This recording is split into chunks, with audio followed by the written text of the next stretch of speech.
Well, ladies and gentlemen, good morning, good afternoon, good evening, and welcome to tonight's show.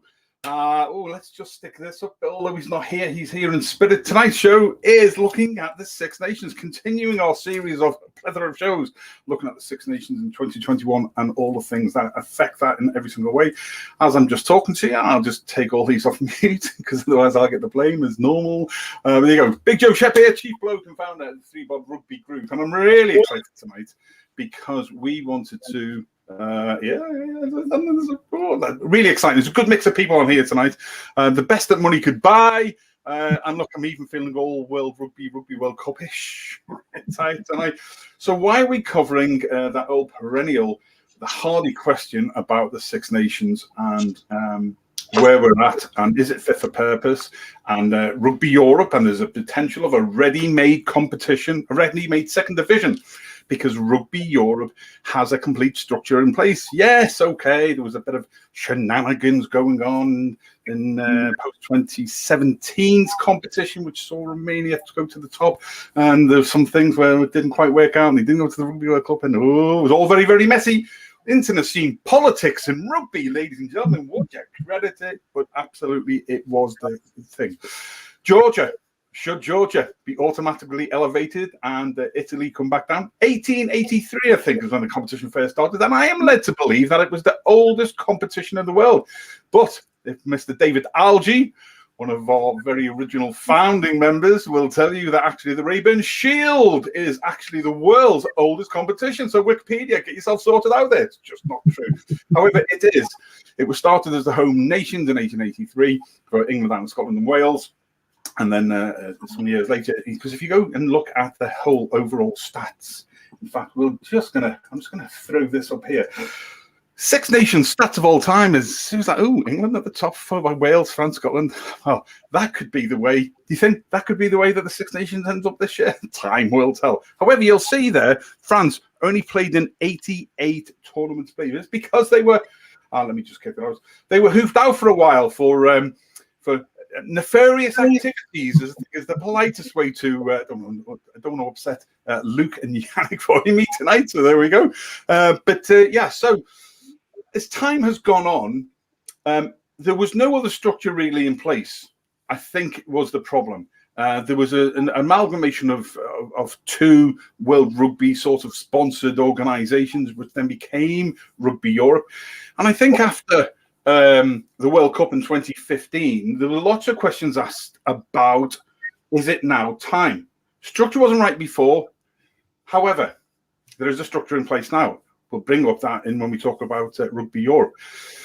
Promotion, relegation, playoffs. There's lots of different opinions for all. One of the biggest problems, though, my good friends, one of the biggest problems is the fact that it is money. The Six Nations company, run out of Dublin, just an hour up the road from yourself, run out of Dublin, is a company in its own right. They're not sanctioned. Well, people go, well, why don't World Rugby solve problems? They can't solve problems that they don't control because it's run by a private company. The same company, by the way, who takes control of the British and Irish Lions tours, and a lot of people know that, but there we go. So you can imagine there's a huge vested interest. And the six rugby nations in the current Six Nations all own 1/6 of the company. So there we go. Thereby lies part of the problem. So we're going to discuss all that tonight and any possible solutions. And is it time, especially with COVID and lockdown, to be able to move on?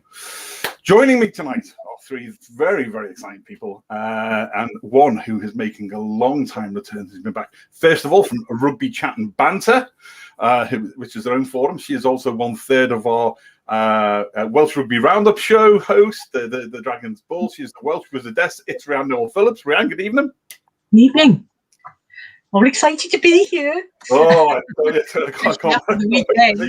I can't wait to see some of the discussions on this one. I am grinning.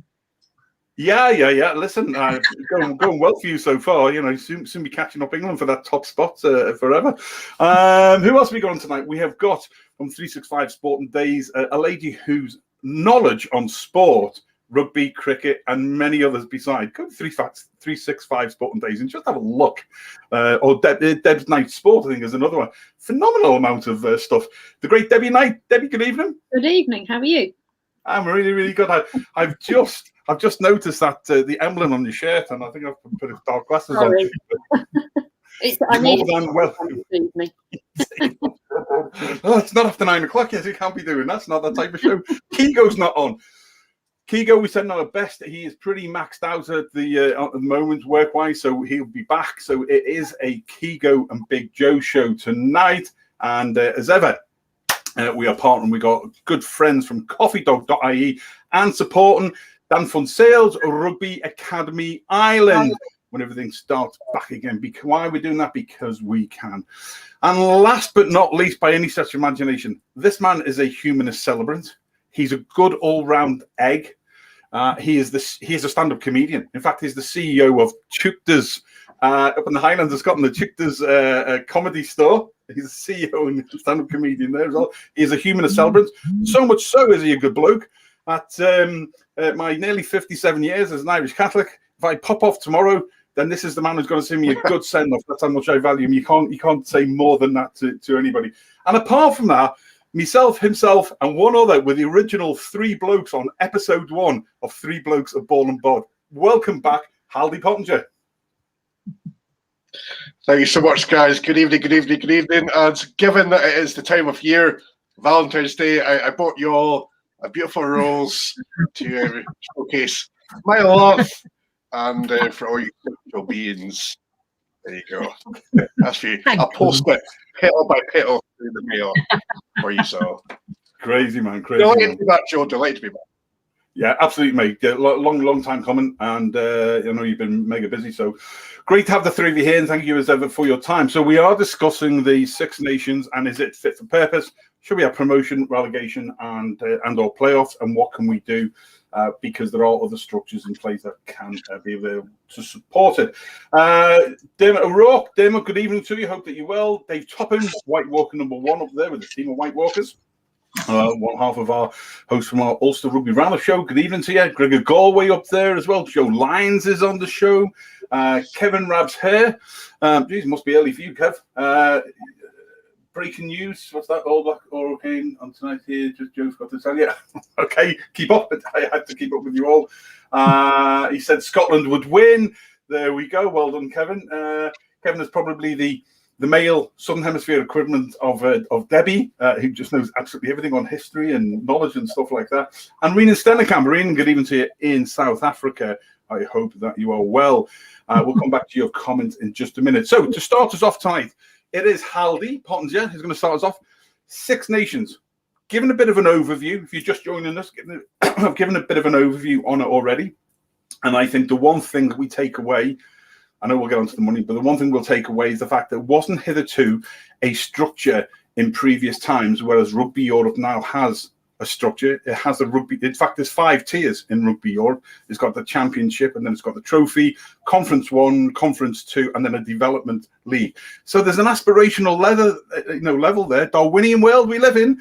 Is the Six Nations, as we know it, the 6 teams, if you like to call that League One, Haldy Pottinger, is it fit for purpose in 2021? You know yourself, any non-rugby fan, once January comes, they're all miserable and blue because the bad weather, the darkness. For any rugby fan, we love January because Christmas is just around the corner with the Six Nations starting. Of course, in my opinion, I mean, great to hear your opinions too, guys, but the Six Nations definitely has a purpose, definitely has a structure there. First of all, we can talk about so many different levels. One big one being, we'll stay away from the playing aspect at the moment, but revenue. How much money do these teams actually make from the Six Nations? How much money do they need to be making at every single Six Nations? And we're not just talking about what they might get when they're placed, as you say, as a business, so they do get money if they come in 3rd, 4th place or whatever. But we're talking about ticket sales, we're talking about the hospitalities, we're talking about all your camp, your tents, your burger vans, your drinks, your pubs, everything. The whole weekends, Cardiff, London, Rome, Edinburgh, Paris, they just come alive when there's a Six Nations rugby there. So yes, there's definitely always a place for Six Nations rugby. Six Nations. It's just fantastic. In my opinion, of the World Cup, the best rugby tournament out there. Absolutely. We'll go into it in more detail. It has been a chat a lot about Italy. Me personally, I love Italy being there. And as things stand to us now, I don't see how a relegation promotion thing can work, because we say that there's a big, massive gulf between your original 5, if you like, and Italy. There's even a bigger gulf between Italy and the teams below. You just have to look at results, resources to see that. Statistically, Italy actually have more players registered than Wales and Scotland. There are only 12,000 registered players behind Ireland. So it might just be a fact that there might be something that needs to be done with the Italian Rugby Federation rather than the actual Six Nations. I think Italy have beaten every single team in the Six Nations. Bert, it's been, 6-7 years, 2015, I think last time they beat some team. But it's been a while since they beat in the Six Nations, and to see them being kicked out for Georgia aren't there yet. And that's my opinion. Cool. Just before we go on, because Debs has covered an awful lot of looking at Italy on this. Italy have only ever been last 21 years, since 2000, they've only beaten 30 tier 1 teams on 30 occasions, which is not that's Bob just coming in there. That's Bob. There we go. Joe! As we've got an original ThreeBOD, look at Scruffy Bob, still there from winter, looking at him. You must have heard my voice.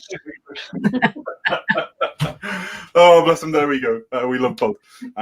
Yeah, so they haven't, their victories, they have beaten tier 1 opposition. It's just not that often. And I think it's 26, 27 games now since they've had a win. Oh, interestingly, the very first game in the Six Nations, when they were added to, they beat Scotland. Just putting that out there, mate. Yeah, that was good. So I have sort of different opinions. So for you, it's fit for purpose. Rhiannon Noel-Phillips, for you, is it fit for purpose? It's fit for what it is, but is it actually delivering on the development of rugby in Europe? And similarly, other tier 2 nations in the Southern Hemisphere. I agree. It's a company, it's a sum of its parts. So you'd have to persuade the current 6 nations that it would be healthy for the sport. Personally, I go for 8 teams and have the top 2 of the European the championship, and then which would be Georgia and possibly Spain at the moment, and have those in, and then it's the bottom one of those that gets relegated every year. So that means you keep your 6 nations and all the shenanigans around that, but you have 2 nations that are then, and the rest of the tier 2 nations in Europe have something to actually to develop for. And of course, for the 2 nations that come into the 6 nations or the 8 nations, they will get more resources. They will actually be able to access better infrastructure, encourage people in, and that, currently, and Sam Warburton was right, there's a glass ceiling there, because there's no real impetus for Italy to actually improve beyond pride. It's all about having a bit of jeopardy as well, isn't it? The competition is all about thinking that I can go down or I can go up, and at the moment Italy can only go up, and there's no jeopardy, so there's nothing really pushing it. Although saying that, I quite like the way Italy are playing at the moment, if they can sort their defence out. So I wouldn't go for 6 or 7. I would actually go for 8, so that you haven't got this big issue with the big 6 in the initial years anyway. Who knows what will happen in the future? But I think that gives a bit of a boost to other European nations. That's an interesting thought, because obviously it leads us well now to Deb's view, and then she's going to sort of take us forward with all huge amounts of research she's done on Italy. I think Hallie raises a great point. And the numbers of players in Italy, and they've only got the 2 regional sides. So is the structure correct there? Possibly not. It's a bit like Scotland trying to get You know, there's been often, I don't know, where there was a third professional side at the Borders, the Reavers, back in the day and everything. And but you know, we're stuck in a situation where there's a different concept completely. Yeah, where you add another 2 in, because then, you know, but then so many years down the line, have you still got the problem? Although you've always got a bit more of a excitement there, haven't you? Because if you put Georgia in, Georgia have won the last 8 out of the last 9 years rugby championships. But the only 2 times they've beaten Italy, including back in 2018, they've been beaten. So there is a gulf there. But how best do we pull that forward, and how best do we test Italy and help some of the other teams? The European, I think Rugby Europe as well. You've got the Champions Cup, then you've got the Challenge Cup, and we have seen some of the teams from Romania and things like that into it in more recent times. There's a third tier, the European Shield, which was stopped, and they're looking to start it again. This is the one that the Cheetahs from South Africa are trying to join. So maybe we need to see more of these. I think FIFA in football, yes, I'm going to mention the F word. FIFA have got it right in the way that they've got it structured and the way that the teams can aspire. And okay, you know, it's Monaco or whoever, you know, the Faroe Islands, whatever, get hoofed, you know. But you know what? There's a great spirit there, but there's an aspiration for them to be able to do things. And I think there's something there. Deb's Night. Thoughts, Italy, solutions. I think I do like the sound of an 8-team tournament, but I don't like the sound of more games in the rugby calendar. That would be the thing that would let that down. And you do, yeah, you can see the badge on my shirt. If I look at how in recent years that's affected the team that I support, Saracens have been decimated. They're decimated during Six Nations time. Teams learn how to play for the 6 weeks that goes on. If we're then looking to increase that by another few weeks, I just don't think that can fit in the calendar. We're going to talk about Italy more. I go up and down with whether I think Italy should just keep their place, really. But having done a lot of looking into them in recent times, I wrote an article and I started out thinking they've got to go. That was the premise on which I wrote it. And by the time I'd finished writing it, I changed my mind. Interesting. Why? Why though? Well, what made you change your mind? What made me change my mind are the number of actually homegrown players that they've now got in the team. I started writing it because of a throwaway comment from a rugby writer who's actually paid for his work, where he brought up the fact that they've got lots of project players, and I thought, actually, hang on a minute, have they? And no, they haven't. If we look at the autumn, the team that had the most project players was Ireland. It wasn't Italy. Scotland had project players. England have had project players. Wales have had project players. Italy haven't. And thinking about it earlier, I mean, some stats came up earlier of, I can't think what it was. I can't meters made possibly. And 2 of the top people were Italians. You know, they had Parise. I mean, I don't know if you, when I was watching, Parise was one of my favourite players of all time. And I would scream as loud as him to score a try as any English player. I always wanted him to score a try. But I think, and he would grace any team in the world, really. And I think probably at the moment they've got 5 players that would grace any of the other teams. So I think Garbisi is a fantastic young player, and what, 20? Stephen Varney is English, I know, but obviously of Italian extract. Fantastic little player. We've got a real problem with scrum halves in the Northern Hemisphere at the moment, I think. Trula was one of those that had great stats. Ramsden and Jake Pelledri. I think they've got some very good players in their team at the moment. I think they've got more now. One of the problems is results, scores don't always belie how well a team has played. And I think, you know, Italy now are playing for the full 80 minutes. I think they've got more potential development coming through now. I love Conor O'Shea, but I like Franco Smith. I like what Franco's trying to do. Part of the problem is building that depth within the regions and with and the sub-bit in a culture which is all football. It is all football. and trying to develop that. But the numbers of players, as Aldi's saying, are there. So how do we do that more? I think in the European Shield, there was some of the second-tier Italian teams have been playing for a couple of years, and then that sort of dwindled a little bit. So maybe it's not fully there, Haldy? It's funny. There's a great Scotland player who's actually from Inverness, where I'm from, Nairn McEwen. He actually coached Scotland. I actually had the absolute honour and privilege of doing his funeral just a couple of years ago when he passed away. But at the end of his career, he went over to Italy. And we're talking about the 70s and 80s, and he went to some obscure club out by the mountains or wherever. And he said, and the passion that they had for the game was just immense. And there was this big Scottish guy came in, and Nairn McEwen was known for being a bit of a lad, and he'd go in and smash the changing rooms up and smack players in the face if they weren't doing things. But there was this huge passion, so it's always been there. Yes, Italy's predominantly football, hugely football. In fact, you could possibly even argue it's one of the most football-based countries in the world.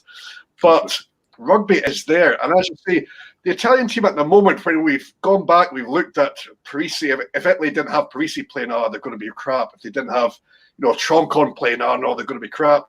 But if you actually look at Minozzi, who's playing for Wolves, he's not even getting in the squad at this stage. You've got Stain, a big miss. Campagnaro, one of my favourite players, Campagnaro, who's so unfortunate with injury the whole time, but he's a fantastic player when he gets it. Italian rugby is exciting, and I think Conor O'Shea looked like he was doing well, but Conor O'Shea was always going somewhere. And with the greatest of respects to Italy and everybody involved, and no disrespect to Conor either, it almost seemed a bit of a stepping stone to him now having his position with the RFU. And not in a bad way, if that makes sense. I hope they're going to give Franco Smith some time. Because I agree with you. I like that he brings that passion and fire and power that South Africa rugby knows, and everybody knows. If you can bring that to Italy, they're almost there. As I say, they've beaten everybody apart from England. They're not far away, and the gulf between Italy and the rest is bigger than the gap between Italy and the remaining 5 nations in the tournament. And I think, Rian, that is an important factor, isn't it? It's the gap below is far, and it's no just Georgia are brilliant. No, exactly, yeah. Georgia are brilliant. I love watching the Georgians play. I mean, Eddie Jones is no man's Phil, regardless of how he tries to play it sometimes. But bringing the Georgians in to scrum against them for practice, there's a reason that, because they're one of the world's top scrummaging outfits. But the gap between them, I mean, Spain are catching up fast. They're really on the back of their sevens squad, and there's a number of the sevens. You can see some of the nations who are starting to rise a little bit because they put time and effort into the seven sides. Russia, you'll see Russia, right, pump a whole pile of money in the next 10 years. Yeah. Trust me, they'll be an emerging nation, absolutely an emerging nation, because your man is just going to throw billions and billions on it. Anyway, but the gap with some of those teams are closing, but it's not there yet. But you're right, the gap between Georgia and Italy is massive in comparison to Italy and the others. And on their day, sorry, Ria, go on. I was just going to say, but that's because there's a glass ceiling. Yeah, Georgia can only go so far because they keep winning their competition, but they come into the autumn, the Nations Cup, and yes, they came last, but at least they had an opportunity to play, some decent rugby. I'm glad to see the Scotland's playing them over the summer, aren't they? And Japan, and that's what they need. They need this, and it's like all the tier 2 nations, isn't it? It's they just need that constant playing. Earlier on, we did a catch-up show with the Dragons Balls, and we were talking about LRZ, Zammit, our absolute marvel, and sort of he's playing in Gloucester, but actually we prefer him to stay in Gloucester because he's playing against higher competition than he would currently get in Wales. And although it'd be lovely to have him home, you want them to be playing at that higher level, and that's the only way that gap's going to get smaller, is if they're given the opportunity to develop and then and somehow it becomes more of a game to get into. And as I said, that if that's what World Rugby wants and that's what everyone says they want, then they have to somehow allow these teams to play and play consistently. And the only way I can think of, based on Deb's absolute spot-on comment about too many games, is whether you actually play it in 2 halves, so that you have an autumn part of the 8 nations and then the traditional. I don't know. So instead of having the autumn series, it would be part of an 8 nations. That's the only way I could offer. No, I like that, and I'm glad you've said that, because what I didn't allude to at the very beginning when I gave my background intro piece is there is a much wider issue than this. Part of it is about the fact that Six Nations is owned by a private company, and they've got vested interest because they run both the Six Nations and they run the Lions Tours. So they've got a vested interest, because it would, if Italy went down one year, or any, can you imagine Scotland, England, Ireland, Wales having a crap year? It's not, even if you had a playoff, it's all possible. But I think that's what the excitement is about. I'd love to see it. It wouldn't matter to me if I went down 2nd division and we went to Romania or Russia. Jesus, there'd be some road trips, wouldn't it? But you know why? Because I think it's good overall for the sport. So I think there are issues to try and bring together. World Rugby are doing their best because they've got Rugby Europe sanctioned. They've got the 5 tiers within there, from development, Conference 2, Conference 1, the trophy they call it, and then there's the championship. They're all separate, though. They're run by Rugby Europe, ergo they're run by World Rugby. The Six Nations isn't. But I think there's got to be... I think COVID and lockdown has changed the way we need to look from grassroots upwards, and I think we have the opportunity to be able to do that. If we don't do this now, then I don't think there'll ever be a better opportunity for us to be able to resolve this. But there is a wider issue, and you're all right. We need more teams playing in other from Romania and Spain and Georgia. Jesus, why couldn't you have like a Georgia A team playing a bit like the Argentinians did in Super Rugby? It's same scene but under a different name. Why couldn't you have Georgia doing that in the Pro 14? Why couldn't you have a team from Romania? They give some of these, because the money isn't there, the attraction isn't there, I'd say, as much as it is for Saru to put the big 4 South Africans in there. I think that's part of the problem. We need to get over that. Or, like FIFA does, you have to have the Pro 14, the top 14, the English Premiership. There's got to be a restructuring. So I think it is a wider element on how we do that. Debs, did you you were looking at Italy in comparison to France, weren't you? Yes, I did, and I've learned quite a lot today, actually, because of course it wasn't the 5 nations; it was just the home nations. So France came in 1910. They played until 1931. There was a gap for the First World War, but they played for 17 years and they had 10 wins in 17 years. And in that time, they came 5th 10 times, 4th 6 times, and 2nd once. They beat Scotland 4 times, Ireland 4 times, and England twice. Didn't beat Wales at all. As we said, they got put out of the competition. And I'm a rugby league fan as well as rugby union, and I know rugby league is quite strong in France. Apparently, that was the time in which the players went towards rugby league. They were accused of professionalism and as I've said in our messages, general thuggery. So were out, brought back in 1939, but of course there then wasn't any rugby in 1939. But started again in 47, and it was a completely different ballgame for them then. They'd had a run of 10 straight wins against lower tier teams in the time they were out of that competition. But in the between 1947 and I've gone up to 1963, they actually won. They lifted 5 trophies. 2 of those they shared, but they lifted 5 trophies, and they had a 51% win ratio. So I know we're talking a very different time than we are now.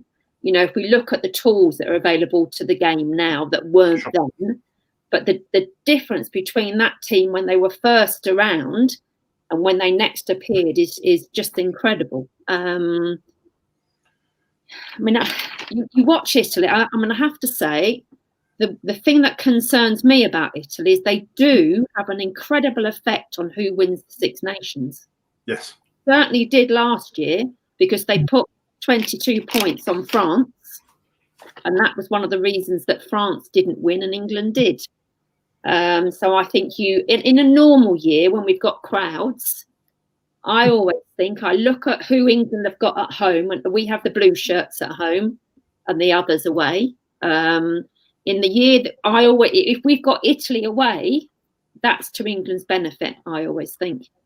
Or, the team has got them away because we know they're going to shed loads of points over them. And then most teams are more likely to win their home games, aren't they? No matter who they're as a rule.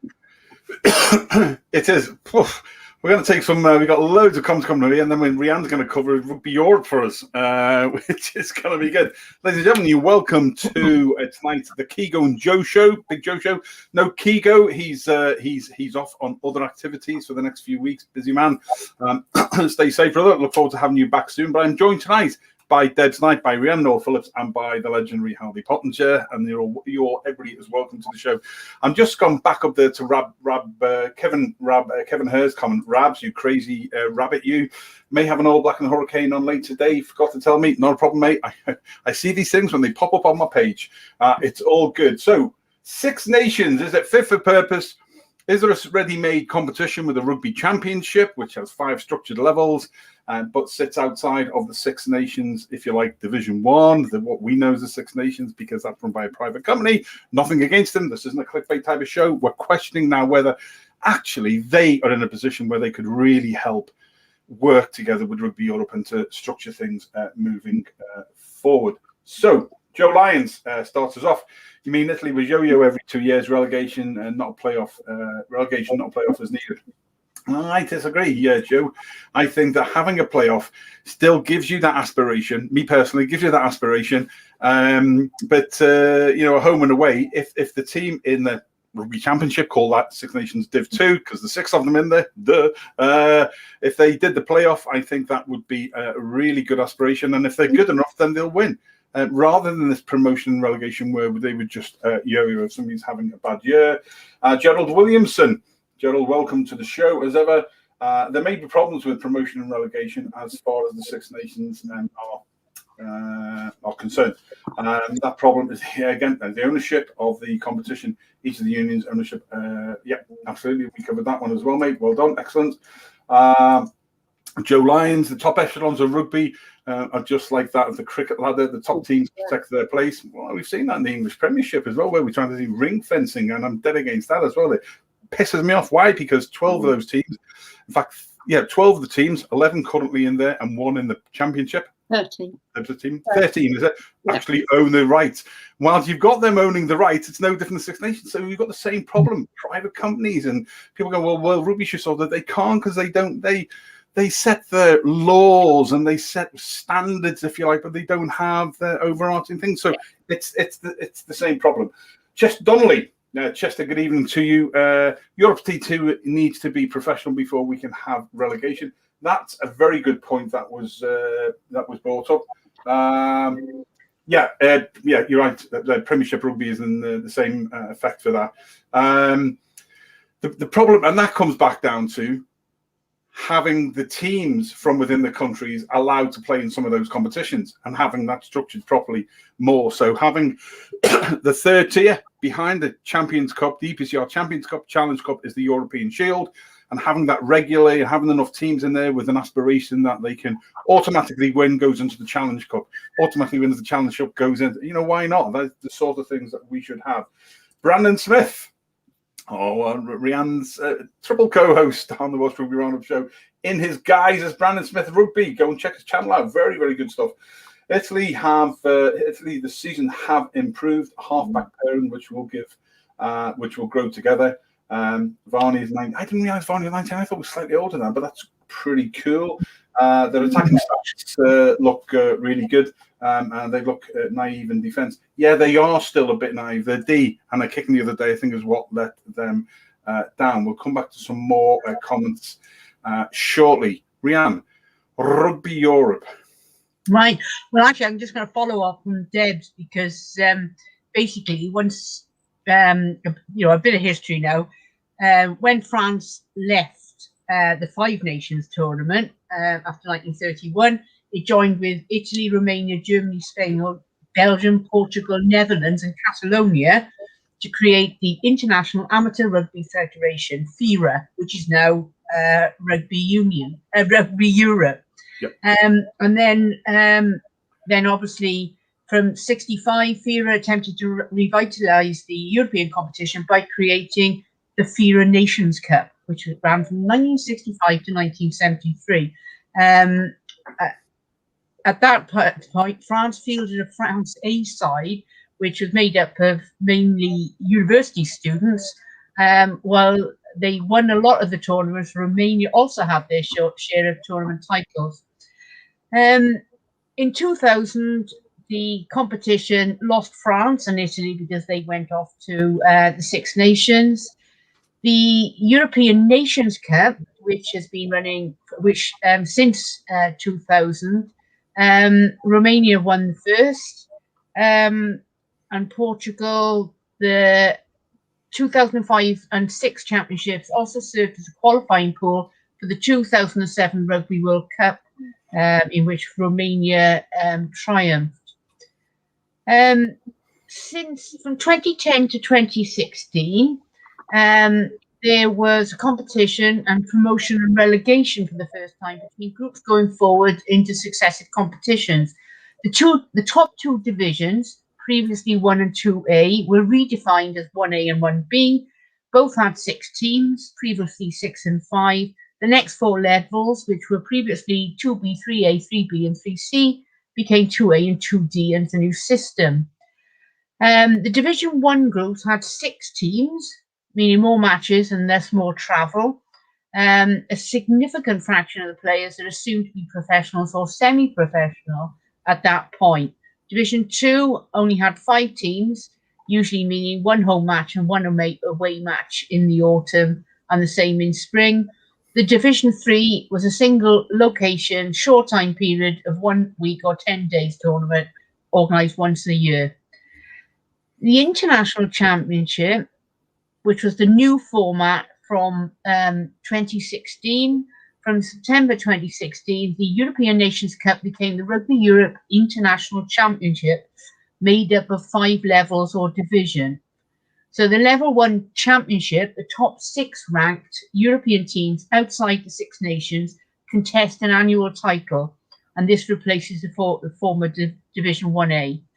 Level 2, which is the trophy, are the next 6 ranked European teams who bid for a trophy, and this will replace the former Division 1B. Level 3, which is the conference, which Joe explained before, where 20 teams are separated into 2 conferences made up of 10 teams each, based on their previous year's rankings. Each conference is then split into 2, North and South, where teams could change every year depending on the competing teams. Nations closest to the boundary move from North to South and vice versa each season as necessary to geographically balance the conferences. So Level 4 is Conference 2, Level 5 Development, and this replaces Division 3, which again, a promotion and relegation playoff system is maintained across all levels every year, moving away from the 2-year system in place since 2003, meaning that teams get promoted and relegated every year. It's very confusing, but it does allow for that upward and downward movement of teams, which suddenly comes to a huge stop when it hits the top 6, the Six Nations. Again. And excellent, brilliant. I tell you what, there's we're going to deep dive into this a little bit more in the future. So I said this was part 1 tonight, and I had a part 2 in my mind. but I've all just come up with the part 3 as well. So we're going to sort of delve into this a little bit more with people that we have got links to. There is the Rugby Europe Championship there up on your screen, and Georgia, Spain, Romania, Portugal, Russia, and Belgium. I think Belgium replaced Germany. If I'm not mistaken, I might be mistaken. I mean, but anyway, Belgium are the only team that haven't, I think, played in any form of World Cup so far, but the others all have. But you can see Spain there again, and there was. Let me just stop sharing the screen there, and so we're back on. There's this, maybe it's only been a couple of years, Haldy, where Rugby Europe have now changed explanation from Ryan, have gone from all these 1Ds and 2Ds and everything like to development, conference north and south, into a trophy, championship, stops, got a ceiling type thing.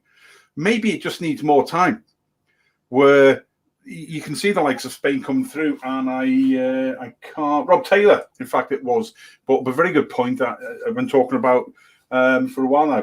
Rugby Sevens has seen the gap bridge between the big names and the so-called minnows, massively so. No game is easy. Yes, Sevens is a different kettle of fish, but they have shown how the minor nations can grow.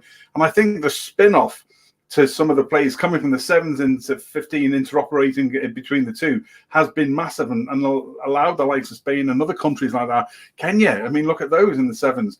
And that's been is it just time, Haldy? What you need? Rugby Europe's got this new structure in place. We just need time, but we also need the Six Nations as an entity to try and find some way where they'll, buy into what World Rugby effectively is doing.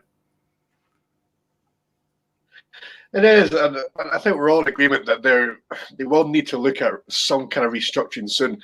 I mean, we're not just talking about Europe here. The amount of money that's been pumped into teams in the United States or America at the moment, they're talking about America within the next 10, 20 years will be winning a World Cup or something. They're so confident, and they got some of the ex-professionals, Ben Foden, I think maybe one of them, a couple of Scottish guys have gone over there and they're playing for like the Las Vegas Knights and things like that. Japan, maybe 2 or 3 years ahead of America. Where's Japan going to play? They can't just keep on playing the likes of Samoa Tonga, because we know that they, unfortunately and very sadly, they get no support at the moment from anybody. So where's Japan going to play?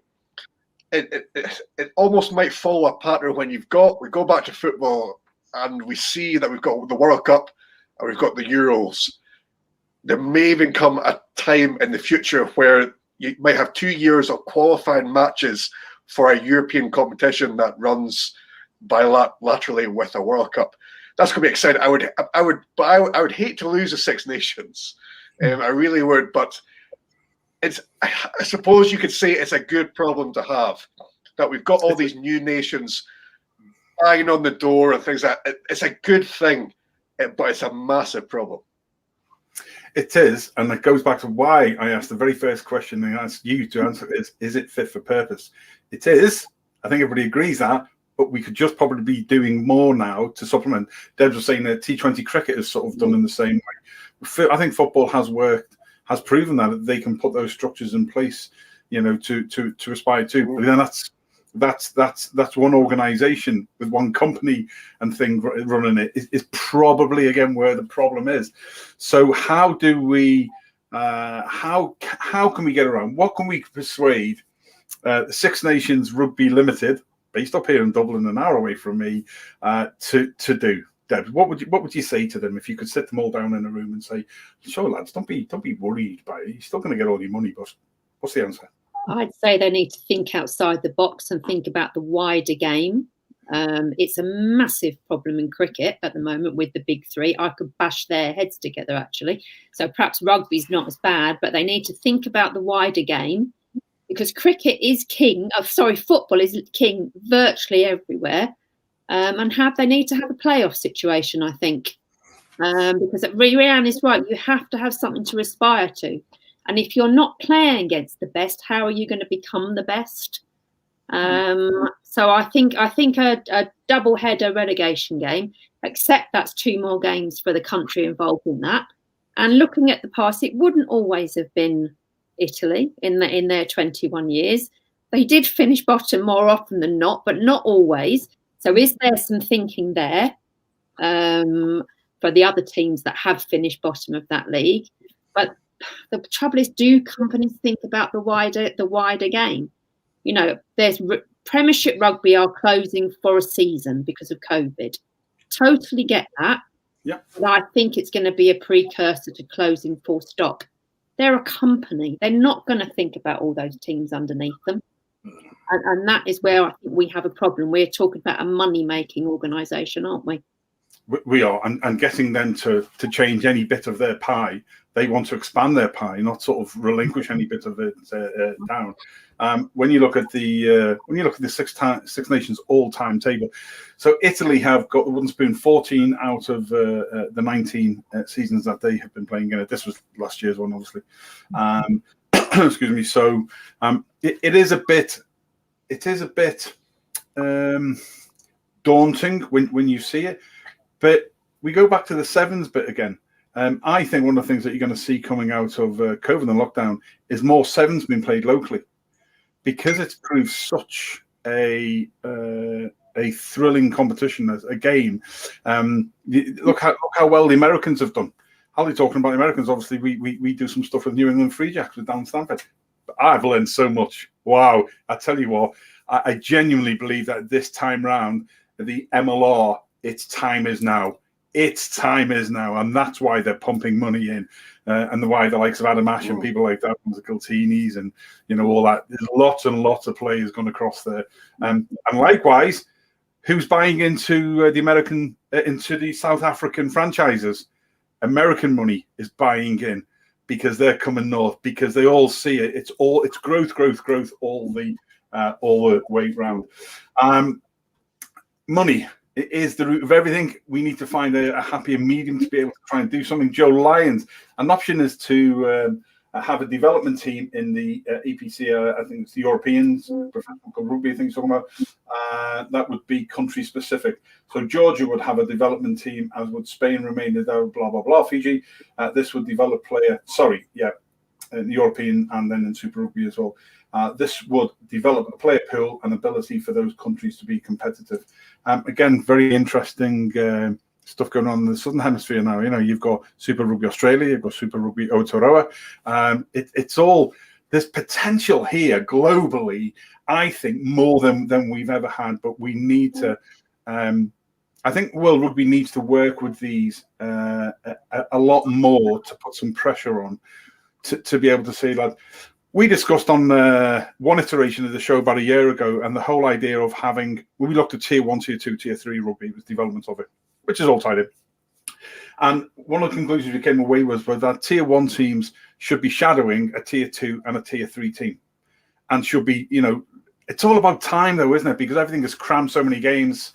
At the moment we can't travel, but once the world is back, in some semblance of normality, having a tier 1 team who sponsors, if you like, a tier 2 and a tier 3 team, and shares kit with them, or sponsors them for kit, and gets their coaches across as part of, like, imagine going to in the Southern Hemisphere, any of the teams going to train. So the coaching staff from one of the minnow side in the Southern Hemisphere going to be trained and train with the All Blacks, or Australia or South Africa, and the same in the Northern Hemisphere. Imagine, Georgia or Romania going to England or to Ireland and stuff. There has been small bits of that. And Eddie's actually, in fairness, has done some of that stuff in the past, but it's not enough, and it's not formalized. And I think perhaps Rianne, that might help.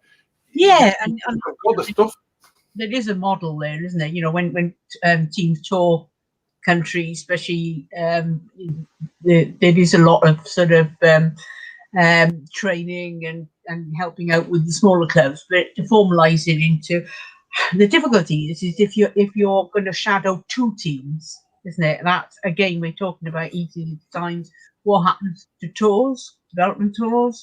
Do you take them with you? you could do. I think shadowing 2 would be difficult, because a lot of us, apart from England, and at the moment they probably don't have a lot, as nations don't have a lot of money our own grassroots clubs and teams are facing were facing financial difficulties before lockdown. Goodness knows how many of those will survive post. So I think you've got the assumption, and I know when World Rugby had the discussion about, sort of a new championship, and the Six Nations was going to, disappear, which was always pie in the sky. But the assumption from a lot of the Southern Hemisphere pundits and people on the forums was that we were awash with money and we could be throwing it, to the poorer nations. And it's not true, because we run on a shoestring generally. Six Nations generates a lot of money, but it's not the the sort of the nation. The Welsh Rugby Union doesn't have loads of cash. The Scottish Rugby Union doesn't have loads of cash. England probably does, just on sheer numbers. But I just don't think that people realise what sort of financial implications there would be, and where is that money coming from. I just looking at some of the internal chats that we're having here. Very interesting. Player welfare is a big. You're right. Player welfare is a big concern. How many times have they been talking about the global calendar, and we're still no further forward. A lot of it's in the mindsets of people. Northern Hemisphere. Oh no, you've got to be cold and wintry and bloody awful, and that's what so we can whinge and complain about it. But then, Jesus, we love rugby sevens. We love a day out at a competition.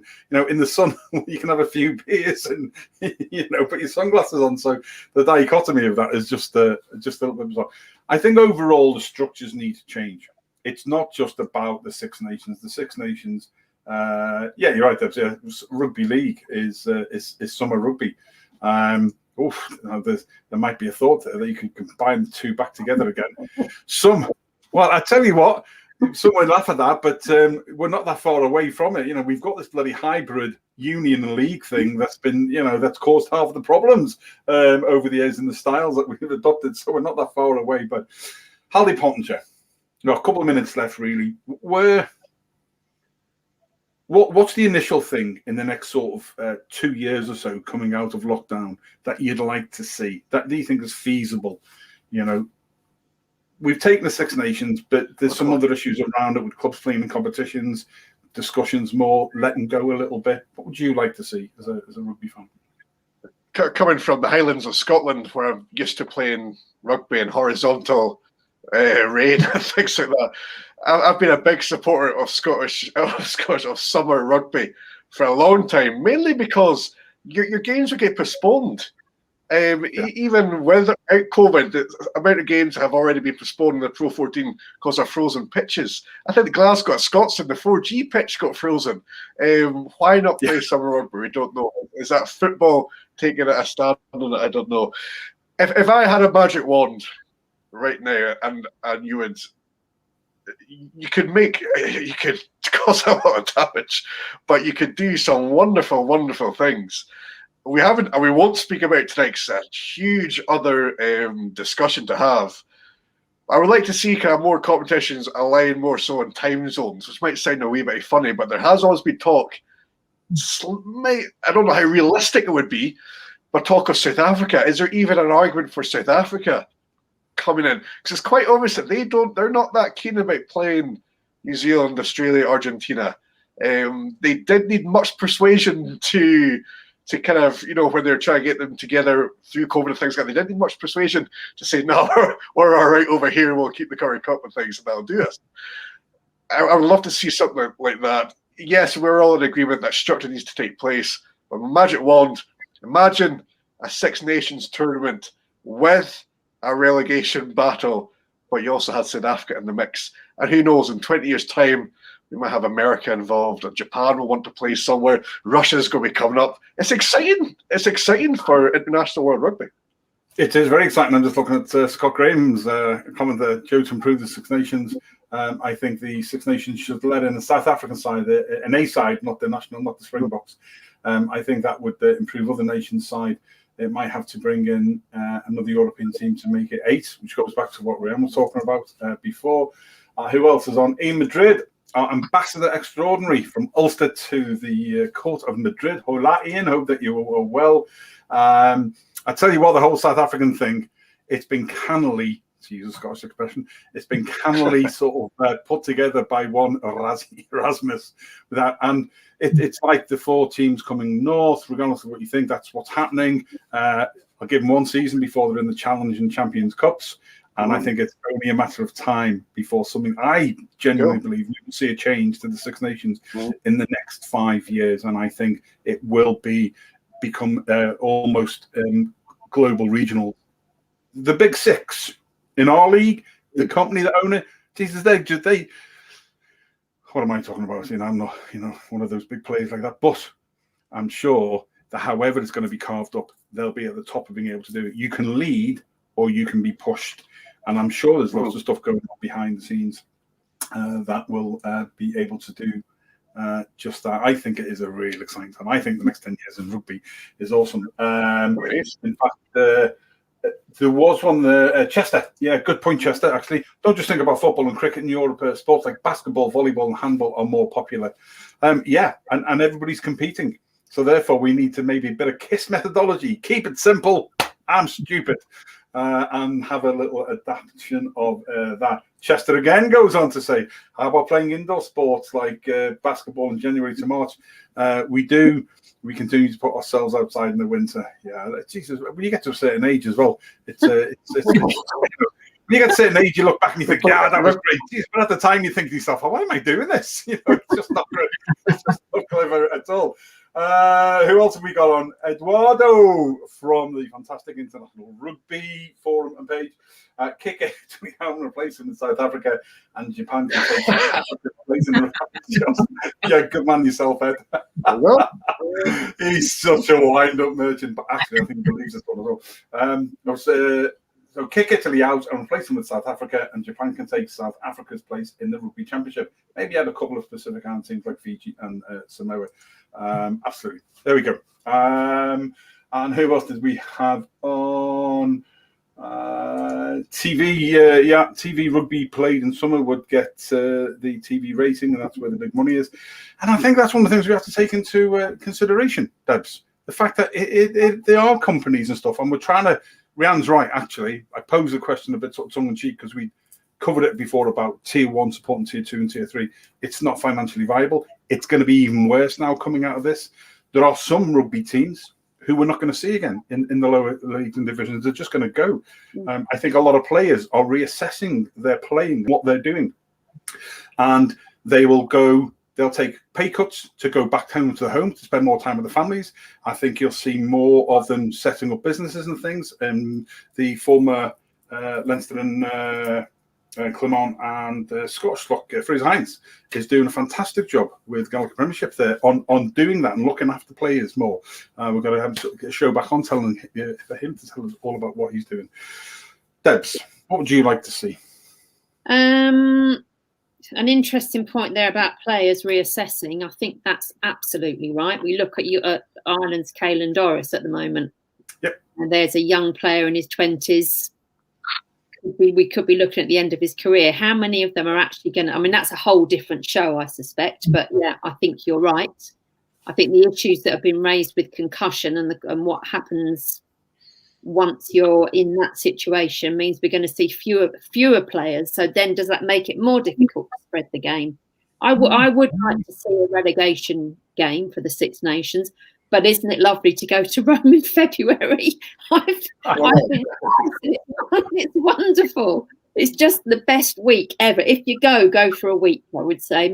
Spend the money and spend a week there. Something amazing around every corner. Superb.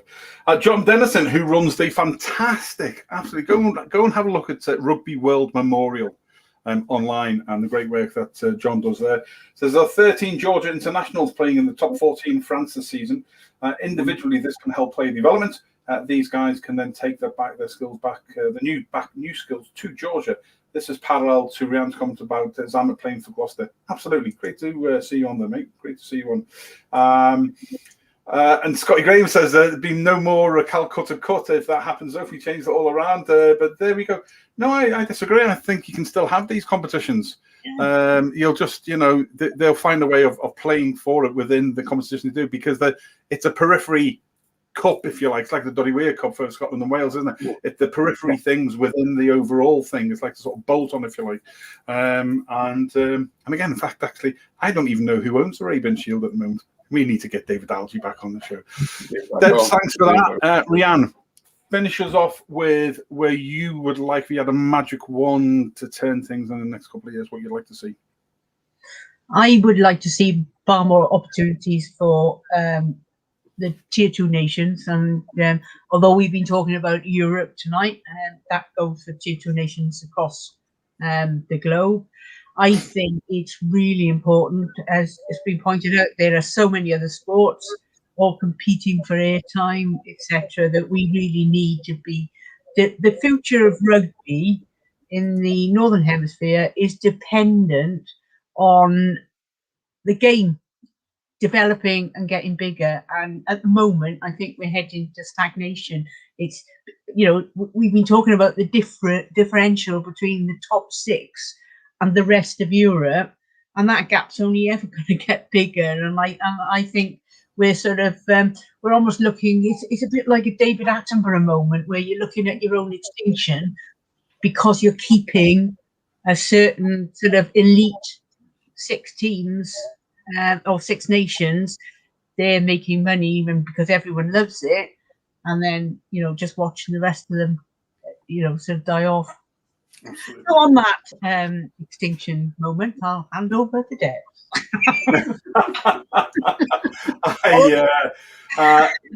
We'll finish off with Gerald Williamson, former past president at Navan Rugby Club, one of the man who has just finished writing the history of all the rugby clubs across Ireland. Go to AIL Rugby and Club Rugby. Phenomenal bit of work he's done there as well. Why not have a European nations hybrid of 10s rugby with 2 divisions? There's another show in its own right. There's another show in its own right. We've got enough now to do shows 4 and 5 in this. We need to get through show 1. It's an hour and 3. We could have gone on. Ladies and gents, a huge thank you to the Welsh Wizardess from Rugby Chat and Banter, and our own Dragons Balls Welsh Rugby Roundup Show. We have Noel Phillips. Stay safe, and thanks, Ree, for being on. From 365 Sport and Days, the fantastic Debbie Knight. Deb, thanks as ever, and much food for thought. As ever, as we move forward in the 6 Nations, we've got a 2-week break now, and then we will be back with the next show will be the Ulster Rugby Roundup Show. We'll be looking at reviewing part 2 and taking a look out at episode 3, and then we'll have another Gogglebod match watch along as well. We'll have a preview show on that as well. And there we go. And what is our good man Kevin Hare? Yeah, I promised you I'd give you a shout. He's just written a book on East Coast rugby, in the history of East Coast rugby in New Zealand. Phenomenal knowledge and stuff that he works on so much stuff. But have a look at that. It's up. The link is up there. Go and have a look at. Is it a hint for a possible guest? Yes, it is, mate. Yeah. You're right. It is a hint for a possible guest, but we'll move on from there. And finally, last but not least, having him back on the show has been a real pleasure. Again, I've told him now. I had to warn him. I'm going to send Liam Neeson round to find him if he wouldn't come on a bloody show. He was on the very first show with me. Him, and another were the original. When it was 3 blokes and a ball. Bod wasn't even there then. We hadn't changed. We have moved from 3 blokes and a ball to 3 blokes and a ball and Bod to now 6 shows. We are the ThreeBOD Rugby Group, and it has been a real pleasure tonight. This has been brought to you by the ThreeBOD Rugby Group. However, we have been, in the absence of Kigo, we're the Kigo and the Big Joe show tonight. So it's been a real pleasure. Debs, Haldy, and Rhiannon, stay safe, take care, and we look forward to lots more stuff. It's always great having a chat. None of us have all the answers, but it is good having the chat about it and seeing where we go. Until on this Thursday, at 7 p.m. UK and Ireland, 9 p.m. South Africa, and equivalent time zones, or on catch up afterwards. We have Andy Daniel in South Africa in Paul, and Gareth Mason, G-Man, Walking Tall, who are hosts for our South Africa and Springbok Rugby Roundup show, 3 Bucket Ball and Blitzpod, with a usual array of top talented guests and coaches and everything else, bringing you everything that's happening in South Africa. That's why we brought them on board. So, because of the link between South Africa and the Northern Hemisphere, I'll get never closer. There we go. Until then, I've been Big Joe Shep, founder and Chief Bloke of the ThreeBOD Rugby Group. Please stay in the studio while we close down. Until next time, please stay safe. Go to Mila Mahogatagas, Slangathon.